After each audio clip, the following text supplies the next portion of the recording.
दोस्तों bank Nifty और Nifty की एक और वीडियो में आपका स्वागत है। कल देख लेते हैं बैंक निफ्टी में और निफ्टी में किस तरीके से मूवमेंट हो सकती है। कल निफ्टी की एक्सपायरी भी है, तो अभी आप ध्यान से देखेंगे निफ्टी में आज की जो फाइनल क्लोजिंग हमें मिली है वो मिली है 24,641 की। और निफ्टी ने किस तरीके से चार्ट पैटर्न बना रखा है, ये देखिए पोल, ये देखिए फ्लैग। तो एक फ्लैग चार्ट पैटर्न बन रहा है और आज कैंडल जो है ये इसी कैंडल के अंदर जो 3-4 दिन के पहले एक वॉलेटिलिटी थी एक्सपायरी के टाइम पे, उसी के अंदर कैंडल बनती नजर आ रही है। मैंने आपको ये बता रखा है कि ट्रेंड अभी हमेशा कैसा लग रहा है, ट्रेंड अभी पॉजिटिव चल रहा है। अब मूवमेंट कहाँ होगी, ये जो रेजिस्टेंस लेवल है ये 24,870 का ये रेजिस्टेंस लेवल है ±30 पॉइंट्स, और एक जो सपोर्ट है वो है 24,500 का। ये जो लेवल है ये 24,500 का सपोर्ट की तरह ऐड करेगा ±30 पॉइंट। सपोर्ट और कहाँ कहाँ मिलेंगे हमें, एक सपोर्ट मिलेगा हमें 24,300 के लेवल पे, ये वाला, ये मैं आपको 15 मिनट के चार्ट पे और बताऊंगा। और एक सपोर्ट मिलेगा हमें 24,100 से 150 के बीच में। ये दोस्तों स्ट्रॉन्ग सपोर्ट है नीचे की। कल मैंने आपको बताया था कि निफ्टी में ये जो चार्ट पैटर्न बनना है, ये बुलिश फ्लैग वाला चार्ट पैटर्न बनना है। अगर इसका ब्रेकआउट होता है तो आपको ऊपर की तरफ 1000 पॉइंट के मूवमेंट मिल सकते हैं। ये निफ्टी का 15 मिनट का चार्ट पैटर्न है और यहाँ देखिए, यहाँ से ओपनिंग करी और फिर थोड़ा सा ऊपर गया, फिर उसके बाद कंसोलिडेट करता रहा पूरे टाइम। कल गैप अप ओपन आता है 24,850 के लेवल पे। तो दोस्तों यहाँ से एक सेलिंग आई थी, तो यहाँ पे आपको नेगेटिव कैंडल या कोई प्राइस एक्शन मिल जाता है नेगेटिव, तो आप क्लोजिंग प्राइस तक का टारगेट रख सकते हैं। 24,600 आपको टारगेट मिल सकता है।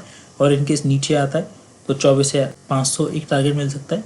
और उसके भी अगर नीचे आने की कोशिश करता है तो फिर ये देखिए 24,300 तक के भी लेवल आपको दिखाई दे सकते हैं। लेकिन क्योंकि ट्रेंड है पॉजिटिव, तो इसके मूवमेंट, इतना बड़ा मूवमेंट की एक्सपेक्टेशन मत रखिएगा। और मान लीजिए अगर ये कल ओपन होता है यहीं पे इसी लेवल पे 24,850 के लेवल पे और अपसाइड यहीं से निकल जाता है सीधे, तो फिर आप ट्रैप हो सकते हैं, क्योंकि हो सकता है यहाँ से फिर ये घूम जाए। क्योंकि कुछ लोग जिनको यहाँ से खरीद के गए होंगे तो यहाँ प्रॉफिट बुक करेंगे, फिर यहाँ से ये टर्न ले ले तो आप तुरंत ही ट्रैप हो जाएंगे। और वैसे भी इतना बड़ा मूवमेंट हो चुका होगा तो ये वैसे ही आपके हाथ से निकल चुका होगा। और दोस्तों एक खास बात, कल जो है बहुत बड़ा गैप अप और बहुत बड़े गैप डाउन होने की मूवमेंट मतलब पॉसिबिलिटी ज़्यादा है, क्योंकि सब लोग सोच रहे हैं ब्रेकआउट या ब्रेकडाउन जो भी होगा उसमें कमाएंगे, लेकिन हो सकता है मार्केट कल आपको धोखा दे। अगर ये फ्लैट ओपन होने के बाद रेंज बनती है और रेंज के अपसाइड में ब्रेक करता है तो आपको जो अपसाइड का जो लेवल 24,850 तक के लेवल ही ऊपर की तरफ मिल सकते हैं। और अगर ये ब्रेक डाउन करता है नीचे की तरफ तो पहले आपको 24,500 और फिर 24,300। इनके जी बहुत गैप डाउन ओपन होता है 24,500 की जोन में। यहाँ पे आगे देखिए बाइंग आई थी हैमर कैंडल, तो यहाँ पे कोई हैमर कैंडल मिले तो आप एक बाइंग का सिनेरियो दे सकते हैं। 24,600 आपका टारगेट होगा पहला, और दूसरा टारगेट दोस्तों यही 24,850। हो सकता है यहाँ पे आगे वेट करे और फिर एक ब्रेकआउट दे, तो फिर ये दोस्तों बैंक निफ्टी का चार्ट है। बैंक निफ्टी में सेम पैटर्न बना हुआ है। मैंने आपको बताया था जो क्लोजिंग हुई है वो ये 53,391 की क्लोजिंग हुई है।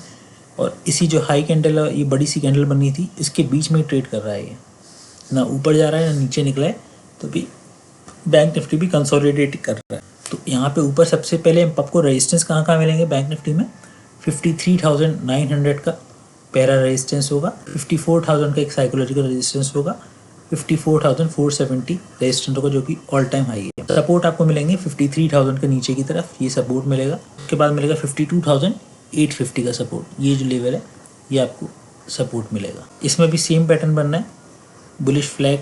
अगर इसका ब्रेकआउट होता है तो आपको ऊपर की तरफ 2200 पॉइंट की मूवमेंट अपसाइड को देखने को मिल सकते हैं। लेकिन अगर ये फेल होता है तो हो सकता है आपको नीचे की तरफ मूवमेंट मिल जाए, यहाँ तक आने की कोशिश करिए।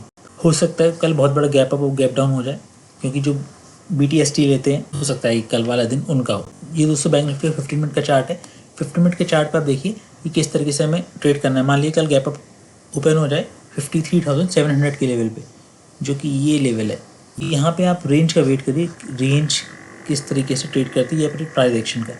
अगर ये नीचे की तरफ आता है तो क्लोजिंग प्राइस तक का टारगेट आपको मिल जाएगा नीचे की तरफ 400 का, और हो सकता है कि अपने नीचे के लेवल को 53,100 को भी टच करे। और मान लीजिए रेंज बनती है और ऊपर की तरफ निकलता है, प्राइस एक्शन ऊपर की तरफ बनाता है, तो छोटा सा आपको रेजिस्टेंस मिल सकता है। तो रेंज थोड़ा बनने दीजिए, उसके बाद ही आप ट्रेड करिए। इनकेस फ्लैट ओपन हो जाता है इस जोन में 53,400 की जोन में, यहाँ पे भी दोस्तों रेंज का इंतजार करना पड़ेगा आपको। और रेंज जैसी ब्रेक होगी तो पहला टारगेट आपका 53,600, दूसरा टारगेट आपको 53,700 और तीसरा 53,850 का अप साइड में।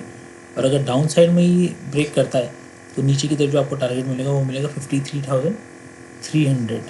ये जो है ये मिलेगा और उसके बाद मिलेगा 53,150 और अगर नीचे आ गया ये तो 52,850 के लेवल आपको नीचे की तरफ देखने को मिल सकता है। इन केस ये गैप डाउन ओपन हो जाता है मान लीजिए 53,000 इस लेवल पे, ये 53,000 पे, तो देखना पड़ेगा क्योंकि यहाँ से एक बाइंग आई थी। यहाँ पे अगर आपको कोई पॉजिटिव कैंडल और पॉजिटिव प्राइस एक्शन मिल जाता है तो ऊपर की तरफ का मूवमेंट अच्छा देखने को मिल सकता है और टारगेट आपके 53,400 रहेंगे और हो सकता है ये अपने हायर पॉइंट को भी टच करने की कोशिश करें। यहाँ से अगर आप गैप डाउन ओपन आता है नीचे का ट्रेड लेंगे तो आप ट्रैप हो सकते हैं, नीचे का ट्रेड मत लीजिएगा। बैंक देखते हो निफ्टी के वीडियो में फिलहाल इतना ही, मिलते हैं कल एक नई वीडियो में। Good bye.